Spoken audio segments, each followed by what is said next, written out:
In the vise is an ERA Viscount 5-lever mortise deadlock. This particular lock is not British standard, so it doesn't have anti-drill hard plate on the front. The bolt throw doesn't meet the standard for British standards. But what I'm going to do is I'm going to pick this. I'm going to use a tapered pick. I bought a new GJ Locks Unigauge curtain pick the other day. This is what's arrived. So it's a tapered pick. And with this particular pick came a couple of nice jazzy 3D printed handles which screw together and clamp the wire, so they hold the wire very securely, giving you plenty of confidence on the lock. So what I'm going to do is I'm going to pop the wire into there with the pick, and on this particular lock you need to be able to differentiate between high and low lift levers. It makes a massive difference on how you pick it. And what you will find is if you run the pick wire along the front of the levers there, the low lift levers sit lower down or closer to the barrel and curtain, and they obstruct the pick wire. So in this particular lock, the first 3 levers there are not obstructing the pick wire, but then you can see I have to turn around to get under lever 4. It's an ABA pattern lock, so levers 4 and 3 are going to be the same. Sorry, 5 and 3 are going to be the same. Lever 4 is obstructing the pick, so lever 4 is the only lever in this particular lock that is low lift.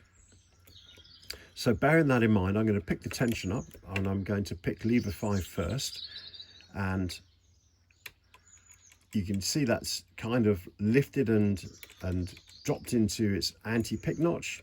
And if I pick it again, it's now gone all the way around and it's picked into its high lift position. I'm going to pull the pick wire underneath lever 4.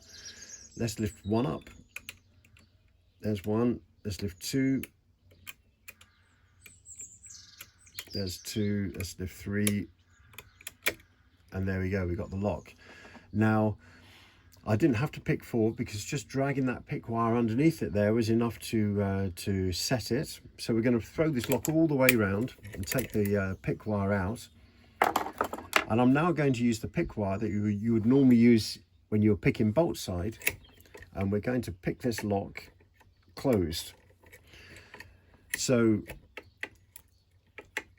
the trick here is to apply plenty of tension and just cycle through the levers, and the levers that are preventing the lock from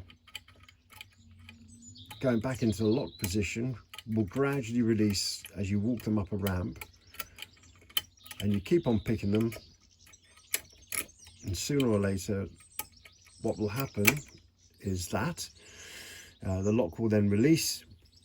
And you can now see that we've curtain picked this lock fully from the locked to the unlocked and back again direction.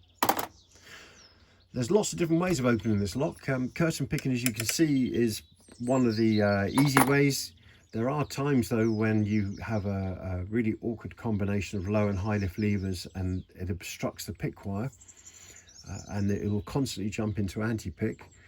And in those instances, the other tools that you can use, you can take a plasticine reed off the front of the levers there, and if you take it to just beyond the 9 o'clock position but no further, what you will find is you will get a mark on your plasticine showing you where the low lift levers actually are.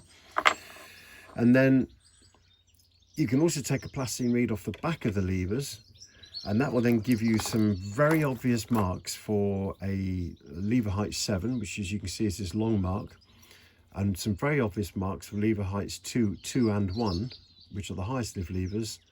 But everything else, 6, 5, 4 and 3 are a little bit ambiguous on the marks, but that doesn't matter, because what we've achieved here is we work out where our low lift lever is, our low lift levers are, and we can also work out roughly what height the levers are in there, and then we can use tools like the GJ Locks Viscount pin and cam tool here and load it up accordingly and get the lock open in a single pass. So there's lots of different ways of opening this lock. It's certainly not one to be afraid of, and it's a very good lock for practice. So, so I would thoroughly encourage you to use your curtain pick on this. And if you need to use the pin and cam tool to create a key, you can open this lock to code, then all the better, because you can then obviously use this to lock and unlock. You can also use it to cut a key.